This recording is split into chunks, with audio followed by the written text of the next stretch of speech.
Hello guys, তো তোমরা সবাই কেমন আছো? আশা করছি তোমরা সবাই খুব খুব খুব ভালো আছো। তো আমি কয়েকদিন ধরে কোনো ভিডিওই পোস্ট করতে পারিনি, তার একটা কারণ আছে, তোমাদের সেটা আমি অন্যদিন বলবো। তো আজকে আমাদের এখানে চড়ক, তো চলো তোমাদের সাথে সেটার একটা মুহূর্ত আমি শেয়ার করে নিই। আর এখানে চড়ক হচ্ছিল, আমি তো বাড়িতে বসেছিলাম, প্রায় আমি চড়ক শেষ হয়ে যাবে এরকম টাইমে এসেছিলাম। আর ওখানে দেখলে আমার বোনও এসে দাঁড়িয়েছিল ওর ফ্রেন্ডসদের সাথে। তো দেখো গাইস, এখানে আমি চড়কের যে মানে জায়গাটা রয়েছে সবাই মোটামুটি চলে গেছে। এটা লাস্ট মানে ঘোরানো হচ্ছিল এখানে ওদেরকে। তো এটা আমার পাড়া যেহেতু, তো আমার সমস্ত মানে পাড়ার লোকেরাই এখানে রয়েছে, আরও নবদ্বীপ থেকে অনেকেই এখানে আসে, নবদ্বীপের বাইরে থেকেও অনেকে এখানে আসে। তো তোমরা দেখতেই পাচ্ছ গাইজ। তো এখানে আমার বোনরা একটা ফ্রেন্ড ছিল, খুব লজ্জা পাচ্ছিল হাই করতে, তো তার জন্য ওই সাইডে লুকিয়েছিল। আর এখানটাতে দেখো গাইজ কতটা বড় মানে মাঠটা আমাদের এখানে। চারপাশ দিয়ে যেহেতু ঘেরা ছিল, তো মানে তাও ওখানে অনেকটা জায়গায় ছিল। তো এখানে আমি দাঁড়িয়ে দাঁড়িয়ে বোর হয়ে যাচ্ছিলাম বলে আমি একটু ভেতর দিকে চলে গেলাম, যেখানে পুজোটা হচ্ছিলো। আমার পুজো মানে ভেতরে একটা ফ্রেন্ড ছিল আমার। তো দেখতেই পাচ্ছ আমি কথা বলছিলাম এখানটাতে, আর এখানে হচ্ছিল মেন পুজোটা চড়ক গাছের নিচে। তো দেখো গাইজ, এখানটাতে রয়েছে প্রসাদ, সমস্ত কিছুই রয়েছে। আর এই প্রসাদের যে ফলগুলো হয় সেগুলো আমরাই দিয়েছিলাম, কারণ আমার বাবাকে সবাই বলেছিল যে দিতে, তার জন্য আমার বাবা এই ফলগুলো দিয়েছিল। আর এইখান দিয়ে ও তো ক্যামেরার সামনে আসতেই লজ্জা পায়, সবসময় মানে ইগনোর করে ক্যামেরাটাকে। তো যাই হোক, এখানে আমার একটা জেঠুর মেয়ের সাথে দেখা হয়ে গেছিলো। আর ও যদি খুবই কিউট, তার জন্য ওর গালগুলো একটুখানি আমি ধরছিলাম।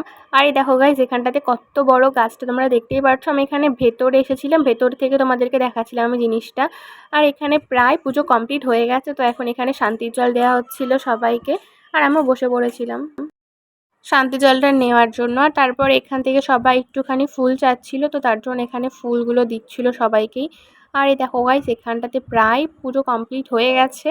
তো এখানে আমি একটু মিলির সাথে বলছিলাম, মিলি একটু হাই কর, আর ও তো খুবই লজ্জা পাচ্ছিল, আমাদেরকে আগেই বলেছিলাম। যেহেতু আমাদের এখানে চড়কের মেলা হয়, তার জন্যই অনেকে এসেছিল, তো তাদের সাথে একটুখানি আমি হাই করে নিচ্ছিলাম এই দিকটাতে গাইস।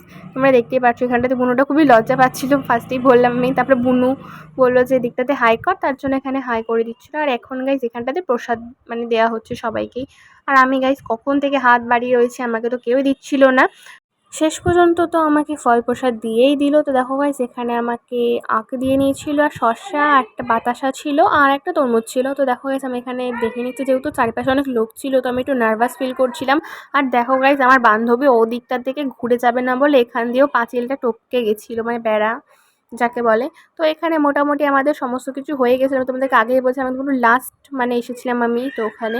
তো এখানে এখন চড়কের যে দড়িতে সবাই ঝুলছিল, তো ওখানে নামানো হচ্ছিল। আর এখানটাতে এখন দেখাতেই পাচ্ছ গাইস, পুরো মাঠটা ফাঁকা। আর এখন এখানে যে শিব বাবা ছিল, তো শিব বাবাকে এখন নিয়ে যাওয়া হবে, তার জন্য কোলে নিয়েছিল। আর আমি এখানে দেখে নিচ্ছি ফাঁসিতলা ঘাটটা তোমাদেরকে একটুখানি। আর এখানে একটু পাশের বাড়ির গুলোগুলোর সাথে দেখা হয়ে গেছিলো ভাই আমার। তো তার সাথে একটুখানি আমি গালগুলো ধরে নিলাম, যেহেতু বাচ্চাদের দেখলে খুবই কিউট লাগে আমার, তার জন্য।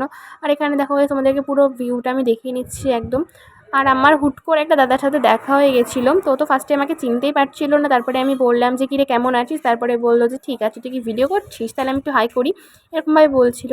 তো চলো গাইস, এদিকে আমি বাড়ি চলে এসেছিলাম। আসার সময় বাবা বললো যে সবার জন্য তাহলে একটা করে কর্নেটো নিয়েছে, তারপরে আমার কর্নেটো নিয়ে আমি দেখে দেখো গাইস খেতে খেতে বাড়ির দিকে চলে এসেছি। চলো দেখা হচ্ছে নেক্সট ব্লগে, টাটা।